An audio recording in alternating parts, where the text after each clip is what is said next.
उसे कहना बिछड़ने से मोहब्बत तो नहीं मरती। उसे कहना बिछड़ने से मोहब्बत तो नहीं मरती। बिछड़ जाना मोहब्बत की सदाकत की अलामत है। मोहब्बत एक फितरत है, हाँ फितरत कब बदलती है।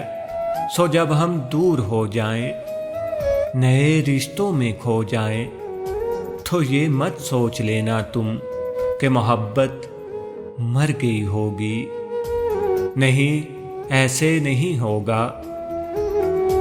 मेरे बारे में गर तुम्हारी आंखें भर आए, छलक कर एक भी आंसू पलक पे जो उतर आए, तो बस इतना समझ लेना, ये जो मेरे नाम से इतनी तेरे दिल को अकीदत है, तेरे दिल में बिछड़ कर भी अभी मेरी मोहब्बत है।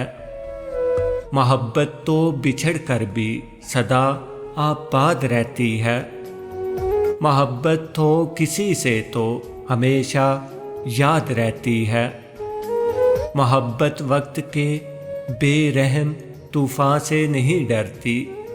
उसे कहना बिछड़ने से मोहब्बत तो नहीं मरती। उसे कहना बिछड़ने से मोहब्बत तो नहीं मरती। दो पल की थी ये दिलों की दास्तां, और फिर चल दिए तुम कहाँ हम कहाँ, और फिर चल दिए तुम कहाँ हम कहाँ, और फिर चल दिए तुम कहाँ।